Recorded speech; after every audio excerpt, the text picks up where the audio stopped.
ஒரு காலத்துல மக்கள் சந்தோஷமா வாழ்ந்த ஒரு நகரம் மக்கள் வாழ தகுதி இல்லாத இடமா மாறி போன கதை தான் இது. ஒரே நாள் இரவுல ஒரு ஊரே அழிஞ்ச கதைன்னா அது நம்ம தனுஷ்கோடிக்கு தான் பொருந்தும். எந்நாளும் மாதிரி ராத்திரி சாப்பிட்டுட்டு தூங்க போன தனுஷ்கோடி மக்கள் அடுத்த நாள் காலையில தனுஷ்கோடி சின்ன பின்னமா ஆக போகுதுன்னு கனவுல கூட நினைச்சிருக்க மாட்டாங்க. தமிழ்நாட்டுல பாம்பன் தீவோட தென்கிழக்கு பகுதியில இருக்கு தனுஷ்கோடி. இது மதுரையிலிருந்து 192 கிலோமீட்டர் தூரத்திலையும், ராமநாதபுரத்திலிருந்து 78 கிலோமீட்டர் தூரத்திலையும், ராமேஸ்வரத்திலிருந்து 18 கிலோமீட்டர் தூரத்திலையும் இருக்குது. ஒரு பக்கம் இந்திய பெருங்கடல், ஒரு பக்கம் வங்காள விரிகுடா, நடுவுல தனுஷ்கோடின்னு ஒரு அழகான பகுதி. அமைதியான கடல், கடல் சார்ந்த வாழ்க்கை, துறைமுகம், ரயில்வே ஸ்டேஷன், போஸ்ட் ஆபீஸ், பள்ளிக்கூடம்னு ஒரு நிம்மதியான வாழ்க்கை அந்த பகுதி மக்களுக்கு. ஒரு காலத்துல ஓஹோன்னு இருந்த நகரம். ஆனா இன்னைக்கு வாழ தகுதியற்ற நகரம்னு கவர்மெண்ட் சொல்லிருச்சு. 1964 டிசம்பர் 22ஆம் தேதி ராத்திரியில அமைதியா இருக்கிற இந்த கடல் கொந்தளிக்கும்னு யாருமே எதிர்பார்க்கல. எப்பவும் போல அலைகளோட சத்தத்தை கேட்டுக்கிட்டே மக்கள் அந்த ராத்திரி தூங்க ஆரம்பிச்சாங்க. அந்த ராத்திரி அவங்களோட வாழ்வாதாரத்தையும் வாழ்க்கையையும் இந்த ஒட்டுமொத்த தனுஷ்கோடியையும் புரட்டி போட போகுதுன்னு அவங்களுக்கு தெரியாது.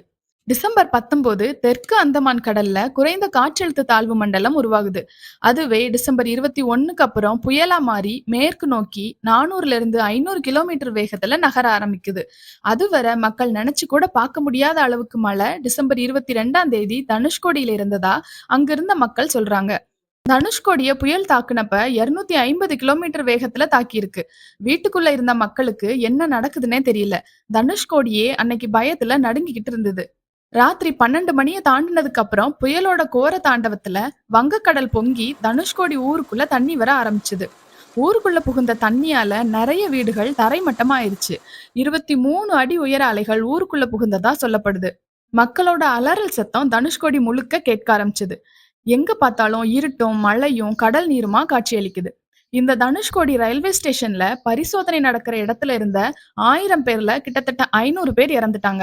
புயல் தனுஷ்கோடியை தாக்குறதுக்கு முன்னால ராமேஸ்வரத்துல இருந்து தனுஷ்கோடிக்கு பேசஞ்சர் ட்ரெயின் ஒண்ணு 115 பயணிகளோட பயணம் செஞ்சிருக்கு. அந்த ரயில் தனுஷ்கோடியை நெருங்கும் போது சிக்னல் இல்லாம நிறுத்தி வைக்கப்பட்டிருக்கு. மழையோட வேகத்தையும் புயலையும் பார்த்து மக்கள் பயந்து போய் ரயிலோட கதவுகளையும் ஜன்னல்களையும் சாத்திடுறாங்க. வெளியே சத்தம் மட்டுமே கேட்டுட்டு இருக்கு. என்ன நடக்குதுன்னு மக்களுக்கு தெரியல. பொங்கி வந்த கடல் ரயிலையும் புரட்டி போட்டுருச்சு. அதுல பயணம் பண்ண 115 பயணிகளும் இறந்துடுறாங்க.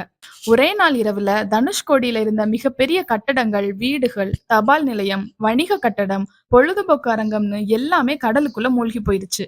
ராமேஸ்வரம் தகவல் தொழில்நுட்பம் துண்டிக்கப்பட்ட ஒரு தனி தீவாவே மாறிடுச்சு. புயலோட தாக்கம் விடியற்காலையில குறைய ஆரம்பிச்சது. கடல் எது, நிலம் எதுன்னு தெரியாத அளவுக்கு தண்ணீர் தனுஷ்கோடிய சூழ்ந்து இருந்துச்சு. எங்க பார்த்தாலும் அழுகுரலும் கண்ணீருமா மக்கள் தவிக்கிறாங்க. இறந்தவங்க உடல் தனுஷ்கோடி முழுக்க சிதறி கிடந்தது. கிட்டத்தட்ட 2000 பேர் இந்த புயல்ல சிக்கி இறந்துட்டாங்க. எஞ்சி இருந்தவங்க குடும்பத்தோட ராமேஸ்வரம் நோக்கி நடக்க ஆரம்பிச்சாங்க. குடிக்க தண்ணி, சாப்பிட உணவு இல்லாம மக்கள் தவிச்சாங்க. இந்த புயலால இலங்கையும் பாதிக்கப்பட்டுச்சு. தலைமன்னார்ல 1500க்கும் மேற்பட்ட மக்கள் இறந்துக்கலாம்னு சொல்லப்பட்டது. தனுஷ்கோடியிலையும் 2000 பேர் இறந்துட்டாங்கன்ற செய்தி தமிழ்நாடு முழுக்க பரவி தமிழ்நாடே சோகத்துல மூழ்கிருச்சு. இந்த புயலால பாம்பன் பாலமும் முழுசும் சேதமடைஞ்சிருச்சு. இதனால ரயில் போக்குவரத்து துண்டிக்கப்பட்டது. கப்பல் மூலமா மக்கள் மீட்கப்பட்டாங்க. இந்திய ராணுவம் மீட்பு பணிக்கு வரவழைக்கப்பட்டது.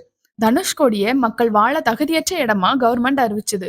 ஆங்கிலேயர்கள் காலத்துல உண்டாக்கப்பட்ட ரயில் நிலையமும் சர்ச்சும் ரயில்வே ஊழியர்கள் தங்க உண்டாக்கப்பட்ட வீடுகளும் இன்னைக்கும் தனுஷ்கோடியில அழிஞ்சு போன நிலையில இருக்கு. இந்த அழிஞ்சு போன கட்டடங்களை பார்க்க இப்ப நிறைய சுற்றுலா பயணிகள் தனுஷ்கோடிக்கு வர்றாங்க.